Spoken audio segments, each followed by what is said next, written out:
Hello and welcome to your English school YouTube channel. ইংরেজিতে কথা বলার সময় কিছু কিছু শব্দ, কিছু কিছু সেন্টেন্স থাকে যেগুলো আমরা বাংলাতে তো খুব ভালোভাবে বলতে পারি, এক্সপ্রেস করতে পারি, কিন্তু ইংরেজিতে ঠিক মতো আমরা এক্সপ্রেস করতে পারি না। তখন আমাদের একটু লেগে যায় বা আটকে যায়, তাই না? যেমন ধরো, বলা তো খুবই সোজা, কিন্তু করা ততটাও সোজা নয়। যা কিছু হয়ে যাক না কেন, আমি তো এটা করেই ছাড়বো। আমার মাথায় একটা গান ঘুরছে, সকালে কোনো গান শুনেছো, সেটা মাথায় তোমার এখনও পর্যন্ত ঘুরছে, সেটাই। এটা একদিন না একদিন তো হওয়ারই ছিল, কোনো একটা রেজাল্ট তো অবভিয়াস, মানে তুমি যা কাজ করছো তার যে রেজাল্টটা না, একটা অবভিয়াস। তো এইরকম টাইপের কিছু সেন্টেন্স থাকে, সেগুলোকে আমরা ইংরেজিতে কীরকম বলবো। তো today's video all about that. So আজকের ভিডিওর first example, come what may. চাই কিছু আসুক না কেন বা চাই কিছু ঘটুক না কেন, I have to pass the exam come what may. যাই কিছু আসুক না কেন, চাই কিছু ঘটুক না কেন, আমাকে এক্সামটা পাস করতেই হবে। নেক্সট এক্সাম্পল, জিএফ তার বিএফকে বলছে, I will stand by you come what may. I will stand by you come what may. আমি তোমাকে ছাড়া কোথাও যাব না, তোমার পাশেই থাকবো, যাই কিছু আসুক না কেন, যাই কিছু ঘটুক না কেন, ঝড় ঝামেলা যাই কিছু, তা থাকুক না থাকুক সেটা পরের কথা। বুঝতে পেরেছো? So next, easier said than ডান এর মানে হচ্ছে বলার থেকে করাটা কঠিন। মানে বলা তো সোজা, কিন্তু করাটা এতটাও সোজা নয়, এটা কঠিন ব্যাপার। ফর এক্সাম্পল, তোমাদের ফ্রেন্ড সার্কেলে কিছু ওভার কনফিডেন্ট ছেলে বা ফ্রেন্ড পেয়ে যাবে, যারা বলবে দুর্গাপূজার 3 থেকে 4 মাস আগে যাব জিমে, গিয়ে আমি ভালোভাবে জিম করবো, এক্সারসাইজ করবো, তারপরে আমার 6 মাস পরে আমার 6 প্যাক বডি হয়ে যাবে, সব মেয়েরা আমার দিকে তাকিয়ে থাকবে, আমার প্রতি ফিদা হয়ে যাবে। তখন তোমার বন্ধুকে বলে দেবে, ওভার কনফিডেন্ট বন্ধু বলে, bro it's easier said than ডান। ভাই, এটা বলার দিয়ে করাটা অনেকটাই কঠিন। আর একটা এক্সাম্পল, এটা real example, keeping girls always happy it's easier said than done. মেয়েদেরকে সবসময় খুশি রাখা, এটা বলার দিয়ে না করাটা অনেকটাই কঠিন। গুড রিডেন্স মানে হলো ভাগ্যিস, ভাগ্যক্রমে বা সৌভাগ্যক্রমে। রিডেন্স যে ওয়ার্ডটি, এটা আসছে রিড ওয়ার্ড দিয়ে। রিড মানে হলো মুক্তি পাওয়া বা পিছন ছাড়ানো। চলো ধরে নাও, তোমাদের বাড়িতে অনেক দিন ধরে পুরনো সব আবর্জনা, নোংরা, জঞ্জাল সব পড়ে আছে। যেমন ধরো টিভি ভাঙা, রেডিও ভাঙা, পুরনো জামা কাপড়, বইপত্র, এইসব। আর তোমার দেখে দেখে তোমার চোখ কান পচে গেছে, তোমার বিরক্তি হয়ে গেছো। এখন তুমি চাইছো যে ওগুলো সব আমার বাড়িতেই বিদায় হোক। তুমি একদিন কী করলে, ফেরিওয়ালাকে ডেকে নিয়ে এলে, সব মালপত্র সব বেচে দিলে, টাকাও চলে এলো। তা তুমি এখন মুক্তি পেয়ে গেছো। তখন তুমি বলতে পারো গুড রিডেন্স। হতে পারে তোমাদের বাড়িতে অনেক সময় অনেক রিলেটিভস আছে বা ফ্রেন্ডস বা অনেক নেইবার, মানে পাড়া প্রতিবেশী আছে। তুমি চাও না ওরা আসুক, এসে গল্প গুজব শুরু করে দেয়। কীরকম গল্প গুজব? কার বই চলে গেছে, কার বর চলে গেছে, কার বর দেখতে ভালো, কার ছেলে কী করছে না করছে, সব। তুমি শুনে শুনে তোমার বোরিং হয়ে গেছো, আর তোমার ভালো লাগে না। আর তুমি তো ডাইরেক্ট গিয়ে বলতে পারো না, বাড়িতে চলে যায় এখান দিয়ে, আর ভালো লাগছে না, কিছু বলতেই পারছো না। তা কিছুক্ষণ পর ওরা আবার চলে গেল। তুমি বলছো ভাগ্যিস চলে গেল, না হলে আমি পাগল হয়ে যেতাম। এবার এই ভাগ্যিস চলে গেল, না হলে আমি পাগল হয়ে যেতাম, এর জায়গায় তুমি গুড রিডেন্স এই এক্সপ্রেশনটা ইউজ করতে পারো। এর মানে হচ্ছে পিছা ছাড়ানো বা মুক্তি পাওয়া। ইউ আর কিডিং মি, তুমি কি আমাকে দিয়ে বাচ্চা তৈরি করাচ্ছ? দেখো, এখানে কিডিং মানে বাচ্চা তৈরি করা নয়, কিডিং মানে এই সেন্সে মজা করা। এইটা একটা ফ্রেজ যার মানে হলো তুমি আমার সাথে মজা করছো। You are kidding me. যদি বলতে হয় আমি মজা করছি না, আই অ্যাম নট কিডিং। কেন তুমি মজা করছো? Why are you kidding?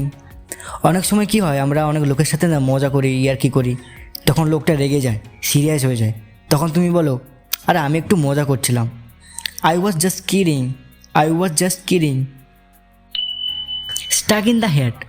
Stuck in the head এর মানে হলো মাথার মধ্যে আটকে থাকা বা মাথার মধ্যে ঘোরা।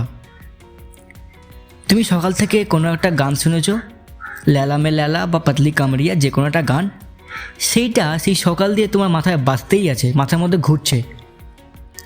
তুমি বলতে পারো this song is stuck in my head since morning. সেই সকাল থেকে আমার মাথার মধ্যে এই গানটি আটকেই আছে, আর কোনো কিছু আসছে না। নেক্সট এক্সাম্পল যদি দেখি, তুমি আমার মাথার মধ্যে না সারাক্ষণ ঘুরছো, মানে তোমাকে ছাড়া আমি কাউকে ভাবতেই পারছি না সারাদিন। তুমি আমার মাথার মধ্যে আটকা পড়ে গেছো। বোঝা গেছে? প্রেম প্রেম করলে যা হয়। তখন তুমি ইংলিশে বলতে পারো you are stuck in my head, you are stuck in my head. Sooner or later, sooner or later মানে হলো একদিন না একদিন, একদিন না একদিন সত্যি তো সামনে আসবেই। Sooner or later the truth will come out. এটা তোমাকে বলছি যে ভিডিও দেখছো, একদিন না একদিন তোমাকে বিয়ে করতেই হবে। Sooner or later you will have to marry. একদিন না একদিন তুমি তো ধরা পড়বেই। Sooner or later you will get caught. I have to say, I have to say মানে হলো মানতেই হবে বা বলতেই হবে। মানে কোনো কাজ তুমি দেখে ইমপ্রেস হয়ে গেছো, তোমার কোনো ডাউটই নেই। ফর এক্সাম্পল, এটা তো মানতেই হবে যে সে আজকাল খুব কষ্ট করছে। I have to say she is working very hard this days. এটা তো মানতেই হবে আগে আমাদের স্টেট মানে রাজ্য এরকম ছিল না। I have to say our state was never like this before. তোমাকে মানতেই হবে আমার পড়ানোর স্টাইল খুব ভালো। You have to say I teach very well. If that is the case, that is এর শর্ট ফর্ম হচ্ছে that's. If that's the case এর মানে হলো যদি এই ব্যাপার হয় তাহলে। এক্সাম্পল সেন্টেন্সে বুঝে নেই।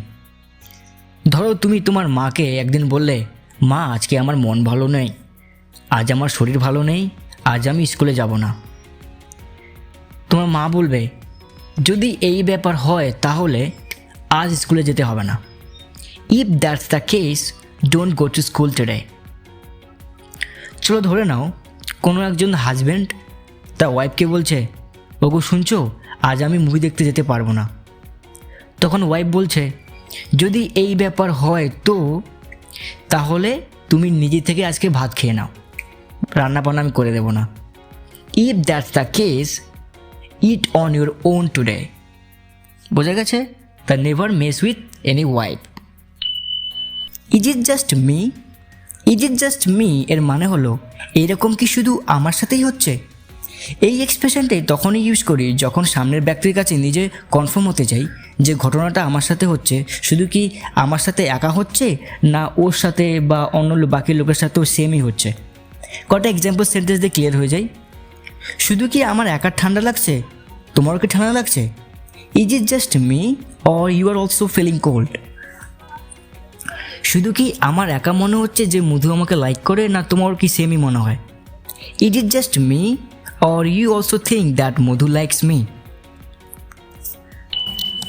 Last but not the least, last but not the least এই এক্সপ্রেশনটা তুমি কোথাও না কোথাও শুনে থাকবে, কোনো টিভি রিয়েলিটি শো বা ফিল্মফেয়ার অ্যাওয়ার্ডে শুনতে পারো। লাস্ট মানে সবাই জানি শেষ, লিস্ট মানে সব থেকে কম। যেমন ধরো আমি আমার ঘরের সব থেকে কম ইম্পর্টেন্স দেওয়া লোক বা ব্যক্তি।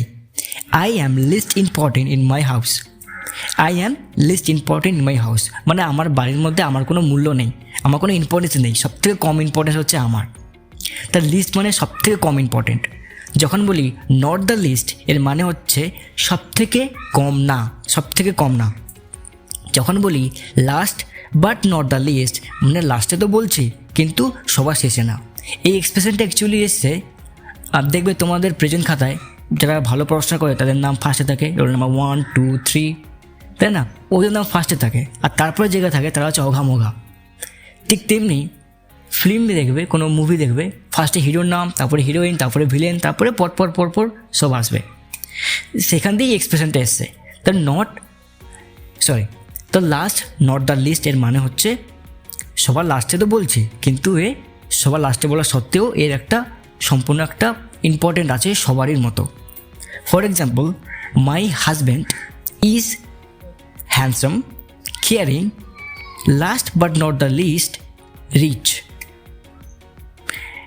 Second example, this expression is last but not the list.